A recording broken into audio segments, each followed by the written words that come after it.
Vamos a ver cómo diagnostica, qué hay que solicitar para poder complementar el diagnóstico, y después les voy a dejar un tiempo para que ustedes hagan los casos clínicos, los dos, el de anemia que tenían que resolver hoy, y después hablamos, ¿sí? A ver qué respondan.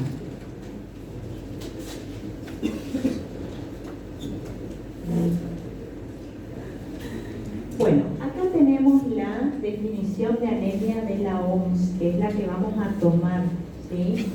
¿Qué dice la OMS? Que anemia es cuando disminuye la hemoglobina por debajo de los valores de referencia. Y esos valores de referencia se toman según la edad, según el sexo, según el estado fisiológico de la persona y a nivel del mar. Así es como se toman los valores de referencia normales para la hemoglobina. Entonces, según la OMS, y es la definición que vamos a tomar, anemia es cuando disminuye la hemoglobina por debajo de sus valores de referencia.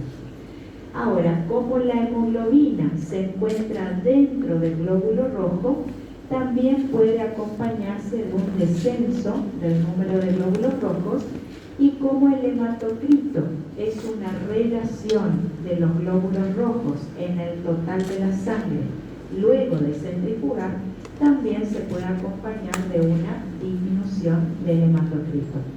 Pero hay otras situaciones que también me llevan a la disminución del hematocrito y no solamente la anemia. Entonces, por eso, anemia es disminución de la hemoglobina. Bueno, ahora vamos a los valores de la hemoglobina.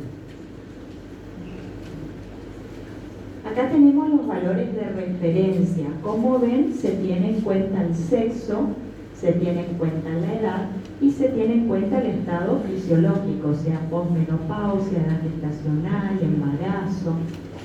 Así que tenemos acá en esta columna los rangos normales. Por ejemplo, en las mujeres, 13, en la gestacional, o sea, adulta, 13,5 más menos 1,5 gramos decilitro. Ese más menos 1,5 quiere decir que a 13,5 le tengo que sumar 1,5 y le tengo que restar 1,5. Así que si le restamos 1,5 sería 12 y si le sumamos 1,5 sería 15. Entonces voy a decir que el rango es entre 12 y 15 gramos decilitro. O sea que es otra manera de expresar, en vez de estar poniendo el límite inferior y superior, o sea, el rango, es otra manera de poder expresar los valores de referencia. Suele ocurrir que es más fácil acordarse así que estar acordándonos todos los valores, los dos, inferior y superior. Entonces, por eso se suele expresar de esta manera. Y acá, en esta columna, tenemos los límites por debajo de los cuales vamos a decir entonces que tiene anemia.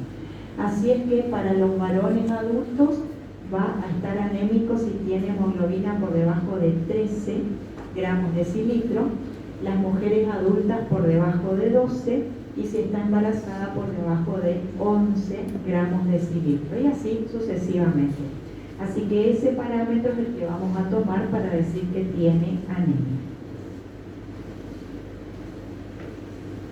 Bueno, se van a activar mecanismos compensadores. A ver, si recordamos un poquito la hemoglobina, la función tiene varias funciones, pero la función principal es transportar oxígeno a los tejidos. Así que si falta hemoglobina, me va a faltar quien lleve ese oxígeno a los tejidos, por lo tanto a los tejidos le va a faltar oxígeno. Ahí hablamos de hipoxia, o sea que va a entrar en hipoxia. Y para que esto no ocurra, entonces se van a activar mecanismos compensadores. La hemoglobina, si ustedes recuerdan, es una molécula que tiene 4 cadenas de globina, tiene 4 grupos hemo, y en los grupos hemo tiene hierro 2+, a donde se va a unir el oxígeno. Así que si tiene 4 hierros, se van a unir 4 moléculas de oxígeno por molécula de hemoglobina.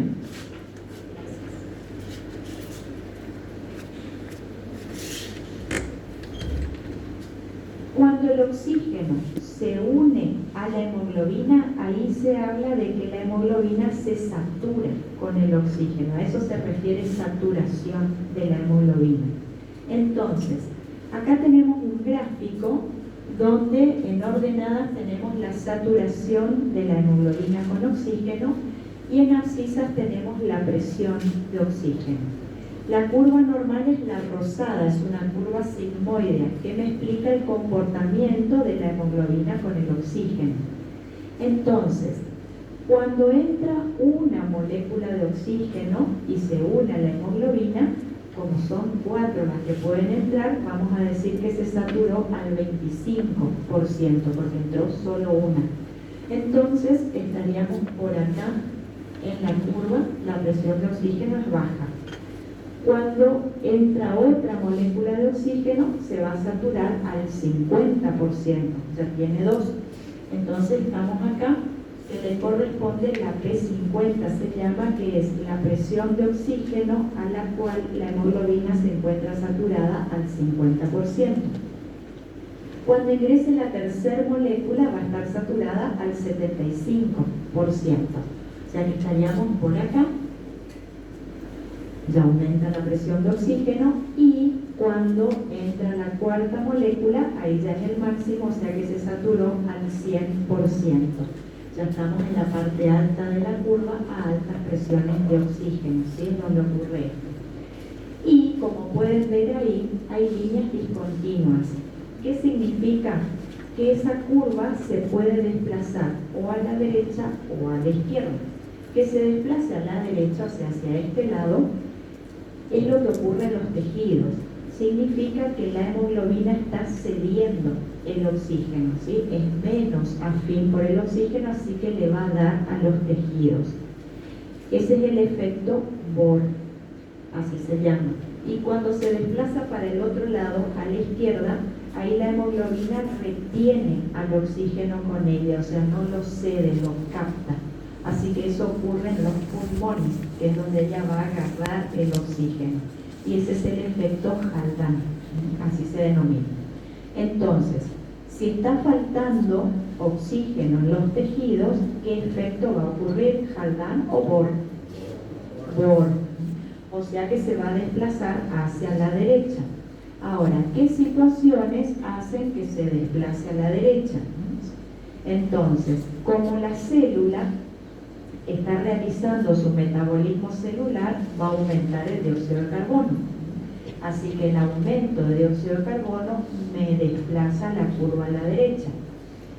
Si aumenta el dióxido de carbono, está trabajando mucho esa célula, entonces aumenta el calor. Así que el aumento de calor también me desplaza la curva a la derecha.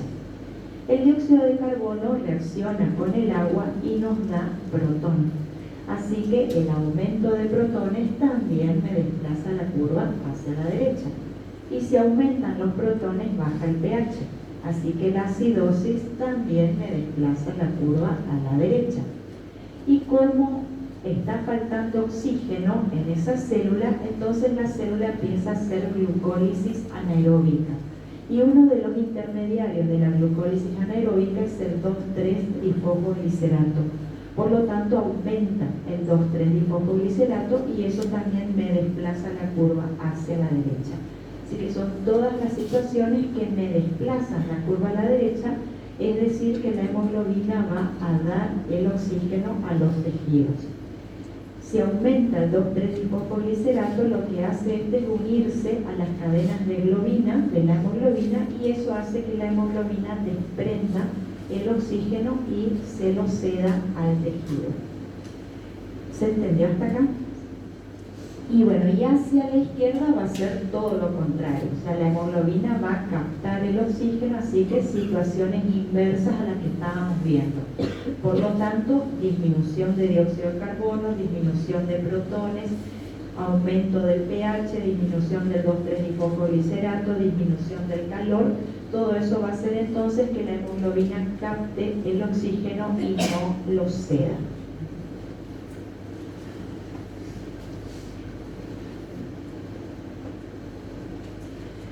Otro mecanismo compensador que se va a activar es la eritropoyesis.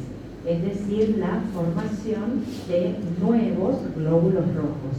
¿Dónde va a ocurrir eso? En médula ósea. Pero para que esto ocurra, tarda, ¿sí? Porque lleva días en que se vuelvan a generar más glóbulos rojos, 9, 10 días aproximadamente. Es un mecanismo efectivo porque se van a formar más células, pero tarda, ¿sí? Es lento. Es efectivo, pero es lento. Entonces, ¿qué va a pasar? Como está faltando hemoglobina, por lo tanto está faltando oxígeno en los tejidos, se va a censar esa hipoxia en el riñón. ¿Qué va a hacer el riñón? Va a secretar una hormona que es la eritropoyetina. La eritropoyetina se secreta tanto del riñón como del hígado, pero en mayor cantidad en riñón, ¿sí? Es el que más secreta. Y la eritropoyetina va a ir hasta la médula ósea, y en la médula ósea va a actuar sobre las células precursoras de la eritropoyesis, o sea, las células inmaduras, y va a tener varios efectos. Lo que va a hacer es aumentar la permeabilidad al calcio, va a hacer que aumentar la síntesis de receptores de transferrina. La transferrina es la proteína que en sangre transporta el hierro. Entonces aumenta la síntesis del receptor para esta proteína y que se exponga en la membrana. Entonces esta proteína va a ir hasta la médula ósea, se va a unir a su receptor y va a dejar el hierro en estas células precursoras, y ese hierro se va a utilizar para sintetizar hemoglobina. También la eritropoyetina favorece la síntesis de las cadenas de globina, de la hemoglobina, o sea que favorece la síntesis de hemoglobina. Y va aumentando la maduración de los glóbulos rojos, o sea, de todas las células hasta convertirse en glóbulos rojos. Así que bueno, como ven, esto va a llevar días para que se puedan sintetizar más glóbulos rojos con hemoglobina en su interior para que puedan cubrir las demandas de oxigenación de los tejidos. Es efectivo, pero es lento. Otro mecanismo compensador que se va a activar es la redistribución del flujo sanguíneo.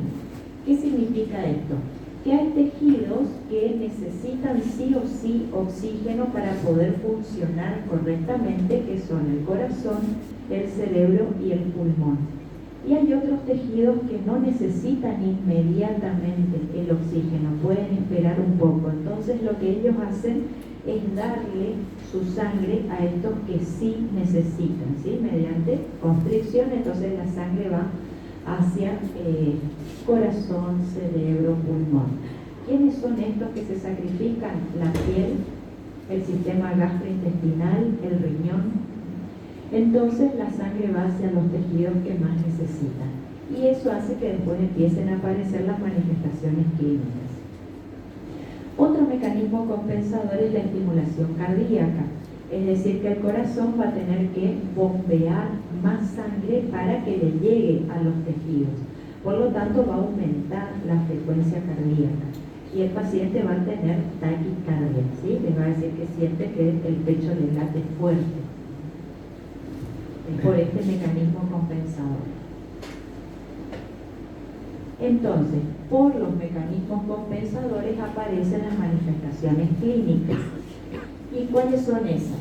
El paciente va a tener palidez, que es lo que tenemos que mirar, la piel, las mucosas, vamos a ver que están pálidas, y esto es por la redistribución del flujo, por la vasoconstricción periférica. Va a tener taquicardia por el aumento de trabajo cardíaco para que realice mayor bombeo, mayor cantidad de sangre hacia los tejidos que llegue.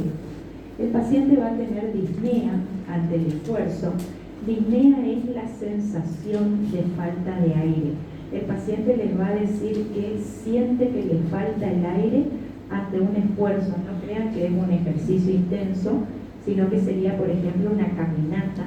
Camina y se cansa, o sube una escalera y se cansa, compara con otra persona, el otro está bien y ellos no. Entonces ahí es donde se empiezan a dar cuenta que algo le está pasando, y bueno, es la disnea en esfuerzo por la falta de oxígeno, la cual a su vez por la anemia.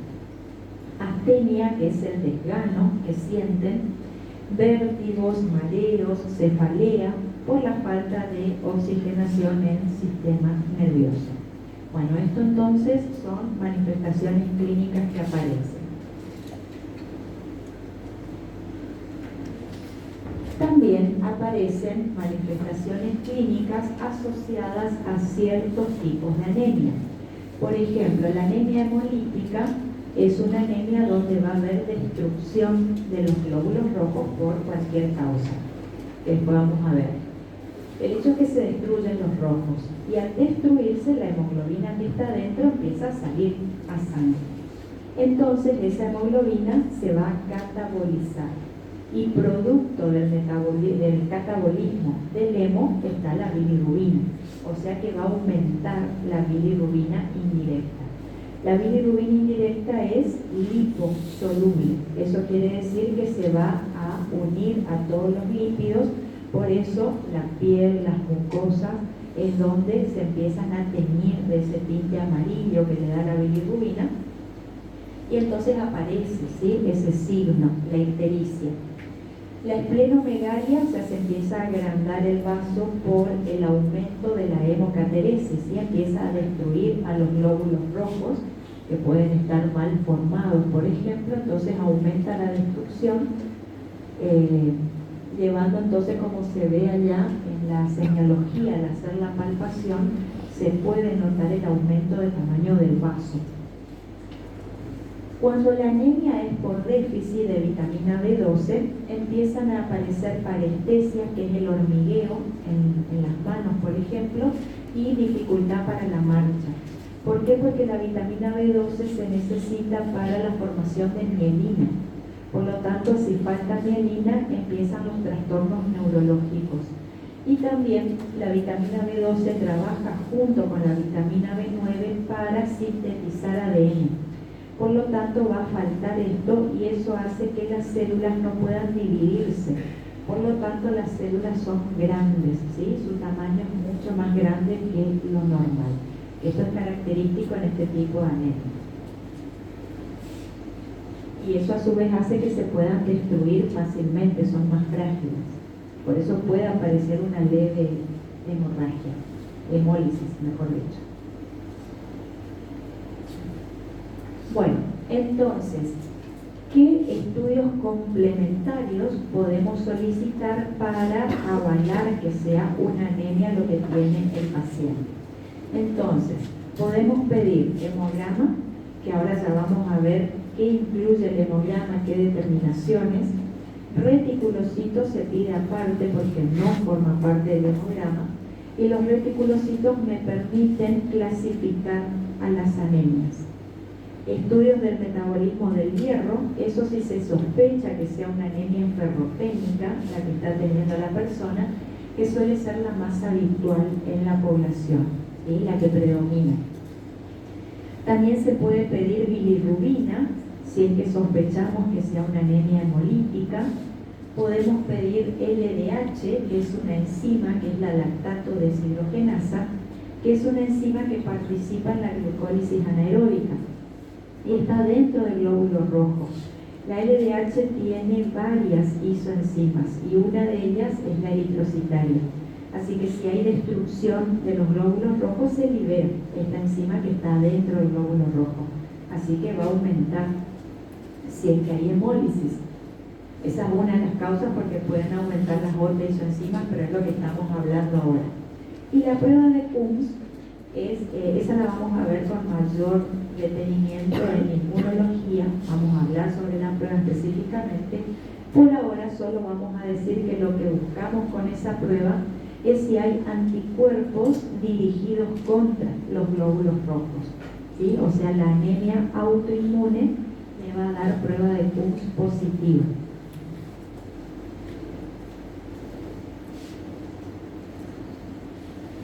Bueno, dijimos que íbamos a ver qué determinaciones estaban dentro del hemograma, y son todas esas que ustedes ven ahí, esas 7 determinaciones. Dentro del hemograma está el recuento de glóbulos rojos, que sería la cantidad de glóbulos rojos por milímetros cúbicos de sangre, que está en el orden de los millones, 4 a 5 millones aproximadamente. por milímetros cúbicos. Recuento de glóbulos blancos es la cantidad de glóbulos blancos o leucocitos que tenemos por milímetros cúbicos de sangre, entre 4.000 a 10.000 por milímetros cúbicos. Fórmula leucocitaria me discrimina cuántos neutrófilos hay, cuántos eosinófilos, cuántos basófilos, cuántos linfocitos, cuántos monocitos. O sea que me dice la cantidad de cada leucocito. Eso es la fórmula leucocitaria. Hemoglobina, bueno, es medir directamente la concentración de hemoglobina en sangre, en gramos por decilitro. Hematocrito es la relación, es decir, que es un valor en porcentaje, es la relación entre los glóbulos rojos y el total de la sangre, luego de centrifugar esa sangre. Índices hematimétricos son los que tienen entre paréntesis, o sea, BCM, que es el volumen corpuscular medio, que nos va a informar sobre el tamaño del glóbulo rojo. Esa es la información que nos va a dar. El HCM, que es la hemoglobina corpuscular media, una de las funciones de la hemoglobina es darle color a la sangre. Por lo tanto, nos habla de la cromía, es decir, si están bien coloreados o poco coloreados. CHCM es la concentración de hemoglobina corpuscular media, que establece una relación entre el hematocrito y la hemoglobina.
por más que el valor sea 100, está en el límite superior. Entonces voy a decir que es macrocítica, ¿sí? Así que hay que mirar todo. Bueno, y después también podemos tomar el HCM, si está por debajo del valor normal, voy a decir que es hipocrómica, por ejemplo, microcítica hipocrómica. Si me da dentro del valor normal, normocrómica, y bueno, y la hipercromía, que ya dijimos que no existe.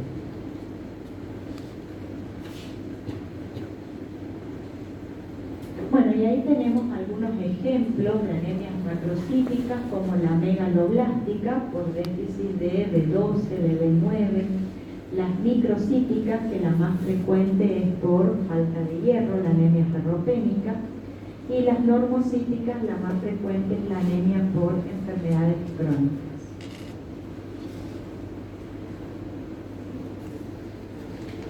Bueno, la anemia megaloblástica es un tipo de anemia macrocítica, si vamos a tomar la clasificación de los índices hematimétricos, y se da por déficit de vitamina B12 o de ácido fólico, que sería la B9, o ambos. Como estas vitaminas favorecen la síntesis de ADN, va a haber un defecto en la síntesis de ADN. Esto hace que las células sean de mayor tamaño porque no se pueden dividir. Y al mandar a circulación células de gran tamaño son más frágiles, se pueden destruir más fácilmente. Por lo tanto, no cumplen bien su función. También puede haber una eritropoyesis megaloblástica, es decir, una eritropoyesis ineficaz. Empieza a mandar células que no están maduras y por lo tanto no van a cumplir bien su función.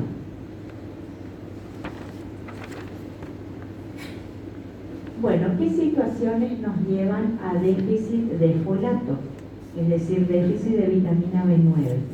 Puede ser que no consumamos esta vitamina, o sea, déficit de la ingesta. ¿Dónde está esta vitamina? En vegetales de hojas verdes y en las legumbres. Así que si no comemos estos alimentos, disminuye nuestra ingesta.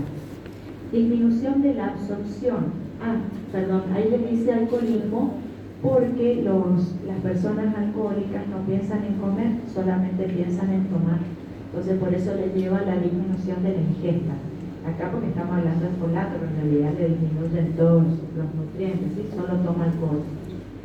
Disminución de la absorción. En la enfermedad celíaca, el problema es que las microvellosidades del intestino disminuyen su tamaño porque hay anticuerpos dirigidos, autoanticuerpos dirigidos contra estas estructuras. Entonces se empiezan a alterar las microvellosidades que tienen la función de aumentar la superficie de absorción. Por lo tanto, si están reducidas, disminuye la superficie de absorción y eso hace que entremos en un síndrome de mala absorción. O sea que la enfermedad celíaca es un tipo de síndrome de mala absorción. Síndrome de mala absorción en general puede tener en 3 lugares la alteración. Puede ser que nos falte alguna enzima que digiera a ese nutriente. Entonces, obviamente, si no lo puedo digerir, no lo voy a poder absorber. Otro problema puede ser que esté en la mucosa, o sea, en el intestino, alguna alteración ahí en la célula que hace que no lo podamos absorber ese nutriente. Lo digiero, pero no lo puedo absorber porque el problema está en la mucosa. O el otro problema puede ser en el transporte. Digiero, absorbo bien, pero el problema está o en la sangre o en la linfa que hace que no se pueda transportar ese nutriente o que falte alguna proteína transportadora. Bueno, todo eso sería mala absorción. Requerimientos aumentados, bueno, hay situaciones donde hay que aumentar la ingesta de estas vitaminas, como en el embarazo, la lactancia, porque hay que cubrir las necesidades del nuevo ser, y tratamiento con metrotexato, que es un quimioterápico que va destruyendo las células anómalas y se necesita sintetizar células nuevas. Por lo tanto, se necesita, ¿sí?, esta vitamina para favorecer la síntesis.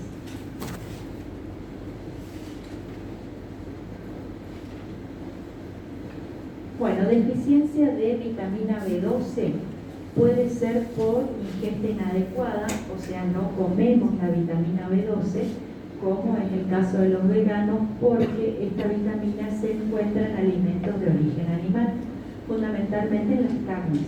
Así que si no comemos carne, nos lleva a déficit de B12. Absorción disminuida por la gastrectomía, por ejemplo, o sea, hubo una cirugía donde se sacó, digamos, al estómago, y en el estómago se produce, se secreta el factor intrínseco, porque tenemos unas células ahí en el estómago que son las células parietales o cínticas que secretan factor intrínseco. Y el factor intrínseco es necesario para la absorción de vitamina B12, porque el factor intrínseco se va a unir a su receptor intestinal y eso permite que la B12 se une al factor intrínseco, el factor intrínseco se une a su receptor y eso permite que pueda ingresar, absorberse la B12. Así que si comemos B12 pero no tenemos el factor intrínseco, no la vamos a poder absorber. La anemia perniciosa es cuando el problema está en el factor intrínseco, que puede ser porque haya algún autoanticuerpo dirigido contra el factor intrínseco o contra las células parietales que secretan este factor. Esto hace que no haya factor intrínseco, por lo tanto no se puede absorber la vitamina B12 y me lleva a las alteraciones que estuvimos explicando anteriormente. O bien congénito puede ser que le falte directamente el factor intrínseco o la proteína transportadora de la vitamina B12, que es la transcobalamina.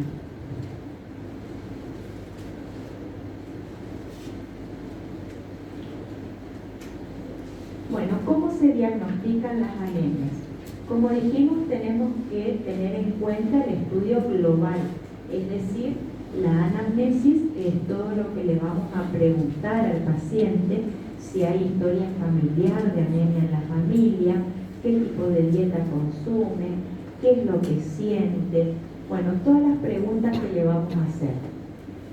La exploración física, como una de las manifestaciones era la palidez, entonces siempre mirarle la piel, las mucosas que estarían pálidas en este caso, mirar las uñas que van a ser quebradizas, el pelo también quebradizo, bueno, la disnea, la taquicardia, todo lo que estuvimos hablando.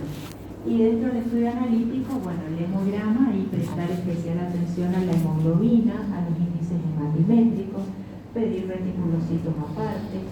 Y bueno, el frotis, que hay que mirar el tamaño de los glóbulos rojos, la distribución, si hay alguna forma distinta a la bicóncava, que sería cualquiera de estas que aparecen acá, y hay muchas más. Bueno, todo.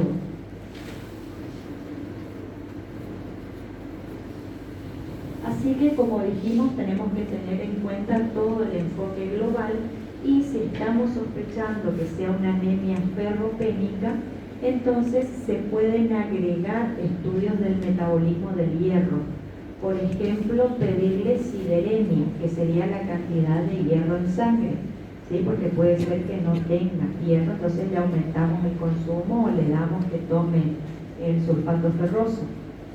Puede ser que el problema esté en la transferrina, ¿sí? Puede ser que le esté faltando transferrina o que tenga transferrina y no sature correctamente la transferrina. Ese es el índice de saturación de la transferrina. Bueno, y así se va viendo diferentes partes del metabolismo del hierro donde está la alteración para poder actuar en consecuencia. ¿Se entendió hasta acá, chicos? ¿Sí?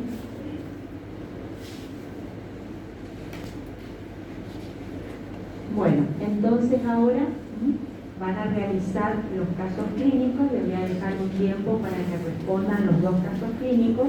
Quiero decir una cosita nomás con respecto al segundo. En el segundo caso clínico, no sé qué pasó, se ve que cuando cambiaron el formato, no sé, algo le pasó a la tabla. El hecho es que ahí en el aula les pusieron plaquetas 8% y les pusieron reticulocitos 275 por 10 a las 9. Está invertido, ¿sí? El 275 es de plaquetas y el 8 es de reticulocitos, ¿sí? Cambien eso si es que sacaron de ahí. Solo eso está invertido, el resto está todo bien.